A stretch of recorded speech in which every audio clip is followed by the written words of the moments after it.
ये सुंदर पावन समय किस लिए दिया मालिक ने कि आप लोग सभी यहाँ एकाग्र होके और अपने मालिक की चर्चा करें, उस ज्ञान को आगे बढ़ाएं और उस ध्यान में लगे रहें, उस ध्यान की चर्चा करते रहें जिससे जिज्ञासु जागते रहें।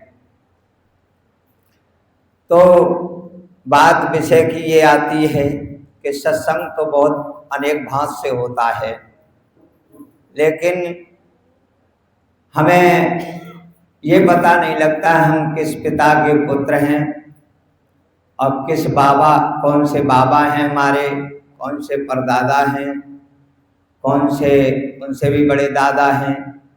तो देखिए चित्र तो सामने रखे हैं, लेकिन सब लोग फिर भी नहीं जानते। इसलिए दादा गुरु जिनकी कृपा से हमारे स्वरूपानंद नंगली सरकार जन्मभूमि टेरी जो पाकिस्तान में पड़ती है, उनके शिष्य हमारे बाणरवासी भगवान जो जिला भिंड के निवासी थे, इटावा में उनकी समाधि स्थली है और आश्रम भी है। उनकी कृपा से हमारे असनी सरकार जन्मभूमि जिला औरैया, पहले इटावा पड़ता था, ग्राम राऊपुर के निवासी, उनकी कृपा कटाक्ष से जो हमारी ये संगत जुड़ी है, उनकी बगिया सुंदर लगी है, इसमें फूल बरसते हैं, इसमें सुगंध आती है। कैसे आती? मालिक ने ऐसी कृपा बरसाई, ऐसी मेहनत अतुल्य की है कि पैदल चल चल करके उनने लोगों तक ये ज्ञान पहुंचाया। तो विचार करिए कि हम अपने वंशजों को भी पहले जानना जरूरी होता है कि कहाँ से मेरा वंश चला। लोगों को पूछ देते हैं लोग, तो लोग फड़फड़ा जाते कि मुझे पता ही नहीं, अब हम क्या बतावें आगे। तो पहले तो सभी को ये चर्चा में वंशज की भी बात बताना चाहिए। दूसरी बात ये है कि जब सीता माता ने हनुमान जी को 1,00,000 मुद्राओं से ज्ञान कराया था, 1,00,000 मुद्राओं से, तब उस समय आयु बहुत ज्यादा थी, तो उनके पास समय ज्यादा था 1,00,000 मुद्राओं को करने के लिए। तो हनुमान जी ने 1,00,000 मुद्राओं से ज्ञान अर्जित किया, तो उनको महावीर कहा गया, विश्व में महाबलवान कहा गया। किस लिए? कि सारी मुद्राओं से उनने ज्ञान को अर्जित किया। और उनके बाद जो महावीर स्वामी हुए, उन्होंने उन मुद्राओं में से घटा के कि अब इस समय में कोई प्राणी इतनी मुद्राओं से भक्ति नहीं कर पाएगा, तो उनने छांट करके बाकी मुद्राएं काट दी, 1,000 मुद्राएं रखी। 1,000 मुद्राएं रखी और उनसे उनने ज्ञान अर्जित कराया। उनमें से छांट के कम कर दी, 112 रखी। 112 में से जो आज के समय में महापुरुष हुए, उन्होंने और कम कर दी, मात्र 10 मुद्राएं रखी हैं, आत्म ज्ञान से लेकर ब्रह्म ज्ञान तक। आत्म से ब्रह्म ज्ञान तक, और 4 मुद्राओं से सबको कराया है।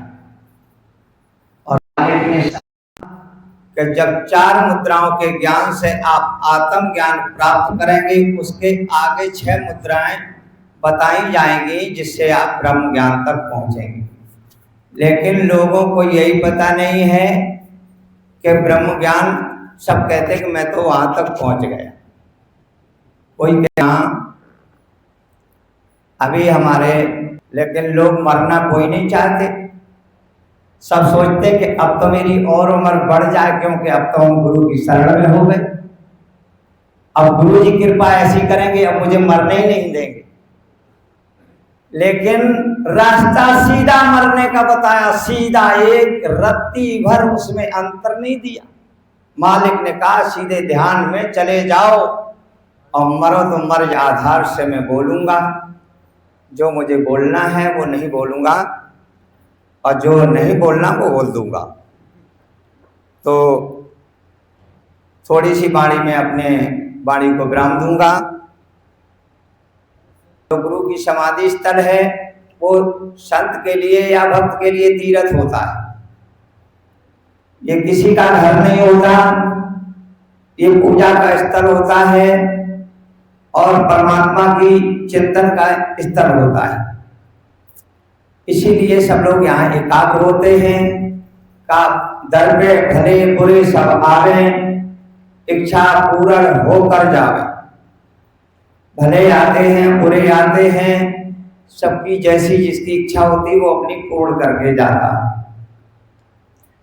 तो विचार करिए, 6 मुद्राएं अभी बाकी हैं, कहना भूल जाओ, जिसे मालूम है वही करे और जिसे नहीं मालूम 10वें द्वार तक की बात करो तो ज्यादा उचित होगी, क्योंकि वहीं तक का ज्ञान मिला है। आगे का अगर ज्ञान मिला हो तो आगे की बात करो, आगे बढ़ो, ना अधूरापन हो।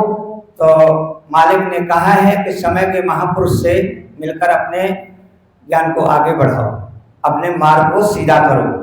यही हमारी होशियारी है और यही मेरी चतुराई है। अगर समय के आधार से आप आगे चलते हैं तो ज्ञान का फायदा है, और नहीं तो ज्ञान का कोई लाभ नहीं, कोई मूल्य नहीं। विचार करिए, ये चौखड़िया मार्ग है जो आत्म ज्ञान का मिला है।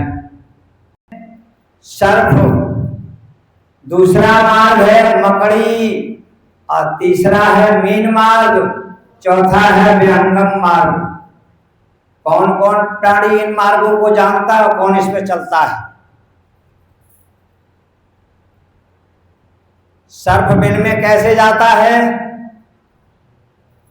सीधा, और जब निकलता है तब गुरुजी ने वही मार्ग तो बताया।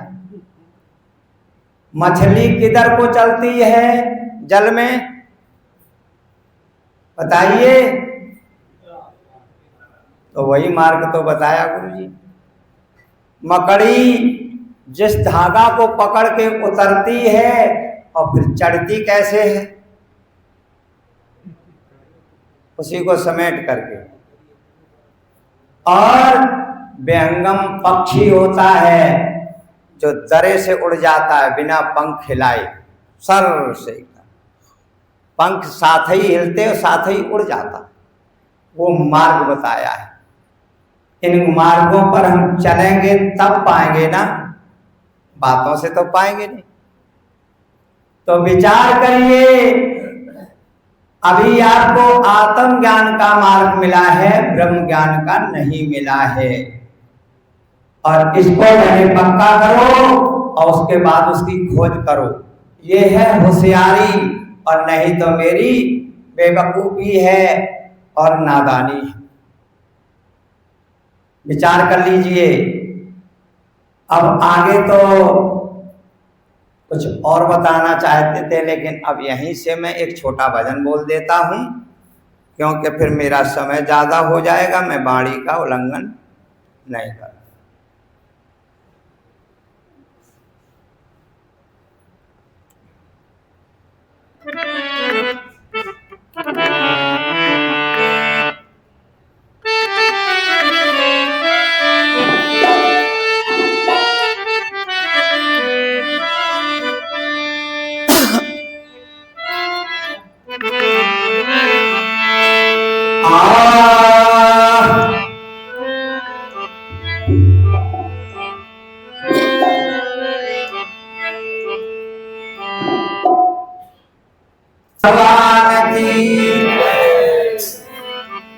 सच्चे दरबार की।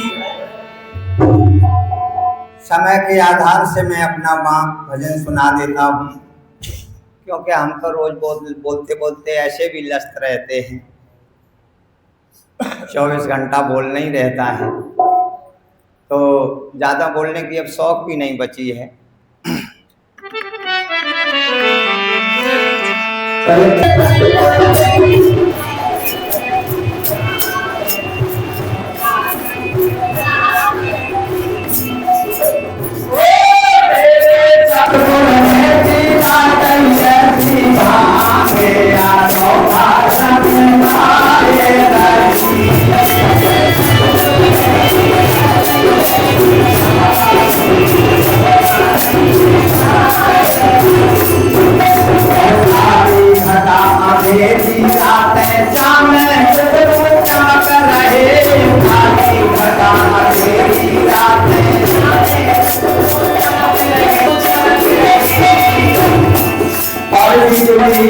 चमकात चाँद और सूरज चाँदे चमक रहे, चमकात चाँद और सूरज चमक रहे।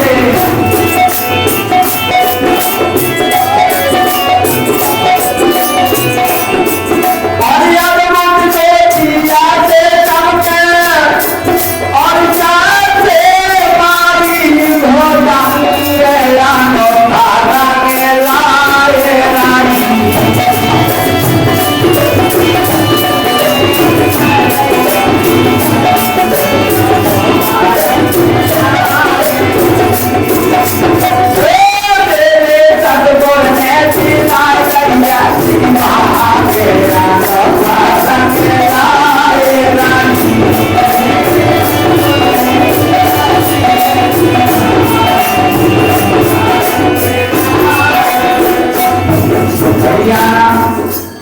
ऐसे बताया, ऐसी भांग पिलाई गई, मोती ऐसे चमके जैसे मणि, भुजंग अनोखा रंग, मेरे सतगुरु ने पिलाई गई ऐसी। और यह मन से एक उठी बदरिया से मुझे बरसे पानी है, मन से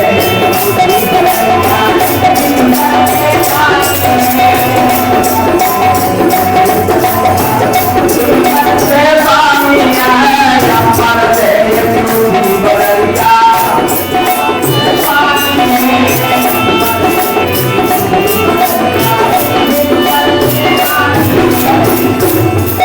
और जातक चौंक उठाए ऊपर मन की जा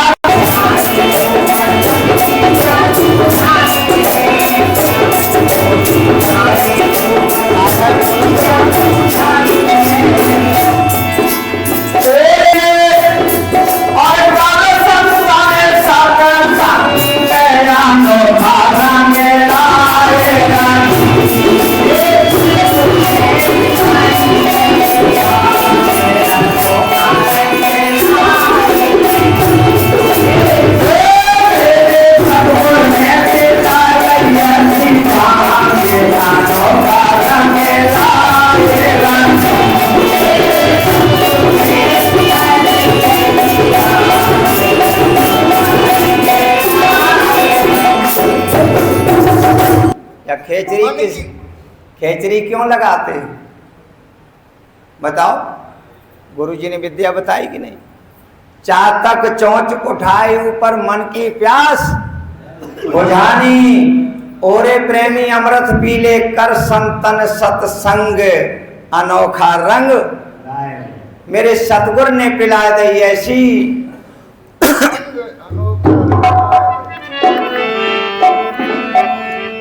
और झींगुर की झंकार सुने मन कभी नहीं नाराज रहे,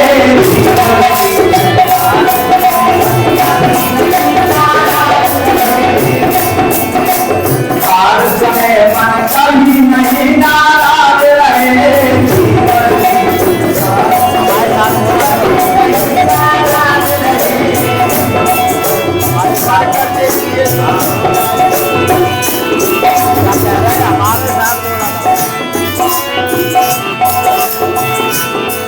और मार कर दीजिए और तो और मार कर हो गए मेरा धाम गया नो धारा में लाए रानी।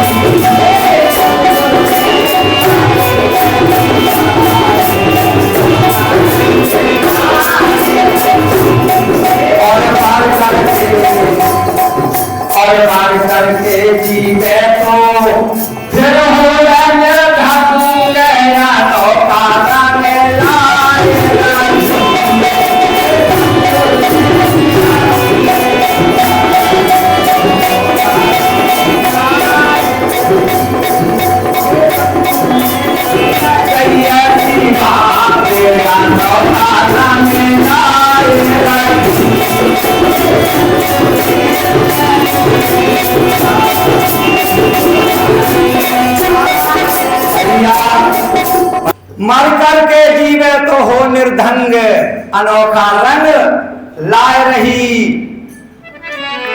और कर संतने सत्संग सदा, और सुमिरन कर मंदिर में,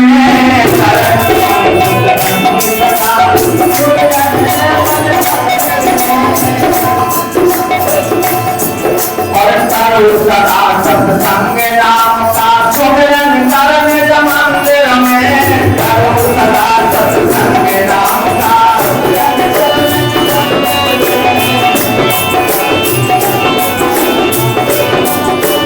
मंदिर में। और बैठे मदन गोपाल गुरु तेरे ही गत अंदर में, बैठे मदन गोपाल मदन गोपाल गुरु तेरे ही गत अंदर में,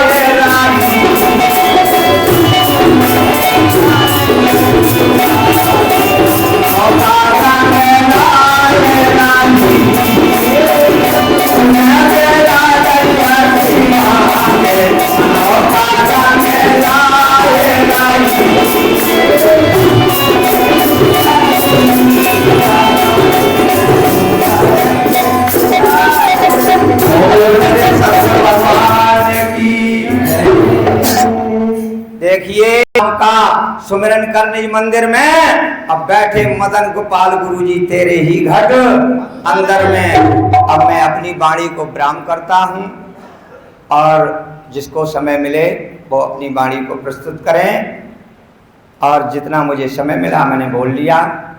बोल सच्चिदानंद भगवान की जय।